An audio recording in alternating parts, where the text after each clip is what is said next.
This is a great opportunity for us. শরীয়তপুরে শিক্ষার মানোন্নয়ন ও মেধাবীদের উৎসাহ দিতে ফাতেমা মেডিকেল সেন্টার আয়োজন করেছে ফাতেমা মেধাবৃত্তি 2025।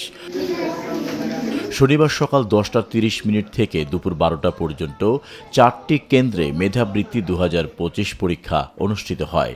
জেলা জুড়ে বিভিন্ন উপজেলার তৃতীয়, চতুর্থ ও পঞ্চম শ্রেণীর প্রায় 3,500 শিক্ষার্থী এ পরীক্ষায় অংশ নেয়। পরীক্ষার ন্যায্যতা ও সুশৃঙ্খল ব্যবস্থাপনার জন্য পুরো জেলায় মোট 4টি কেন্দ্রে এ পরীক্ষাটি অনুষ্ঠিত হয়। This is a great opportunity for us because we can test our what we have learned right now. So it will help us, and if we win we can get also a prize, so it will also make us happy for us.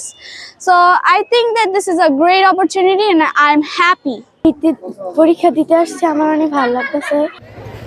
Fatema medical সেন্টারের পক্ষ থেকে জানানো হয়, মেধা বিকাশ এবং শিক্ষার্থীদের উৎসাহিত করার লক্ষ্যেই এ বৃত্তি কার্যক্রম চালু করা হয়।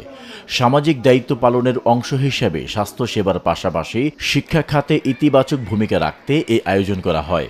পরীক্ষায় সর্বোচ্চ সাফল্য অর্জনকারী 100 জন শিক্ষার্থীকে এককালীন বৃত্তি, বিশেষ উপহার ও ক্রেস্ট প্রদান করা হবে। এছাড়াও 80% বেশি নম্বর প্রাপ্ত সকল শিক্ষার্থীকে কৃতিত্বের সম্মাননা সনদ প্রদান করা হবে। প্রায় 3,500 ছাত্রছাত্রী অংশগ্রহণ করতেছে আমাদের 4টা ভেন্যুতে, অর্থাৎ 4টা কেন্দ্রে এই পরীক্ষা হচ্ছে।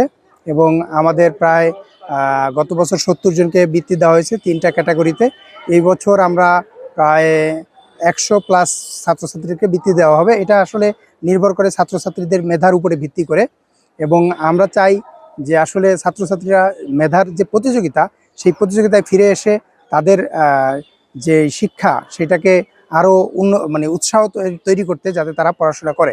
আমরা ফাতেমা মেডিকেল সেন্টারের পক্ষ থেকে আমরা ইনশাআল্লাহ আমরা উন্নত ব্যবস্থার জন্য আমরা চাচ্ছি শিক্ষার গুণাগুণ আরও বৃদ্ধি করার জন্য ভবিষ্যতে আমরা এই ধারাবাহিকতা অব্যাহত রাখব।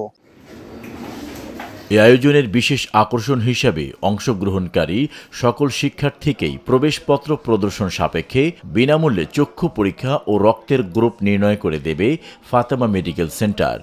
ফাতেমা মেডিকেল সেন্টারের এমন উদ্যোগকে সাধুবাদ জানিয়েছেন অনেক অভিভাবক ও শিক্ষানুরাগীরা। আমরা আশা করি শরীয়তপুরে আরো বিভিন্ন প্রতিষ্ঠান এই ধরনের বৃত্তির আয়োজন করবে। ফাতেমা মেডিকেল সেন্টার এই ধরনের একটা আয়োজন করার জন্য আমরা সবাই আনন্দিত, কারণ এখানে একটি বাচ্চা তার মেধা যাচাই করতে পারছে।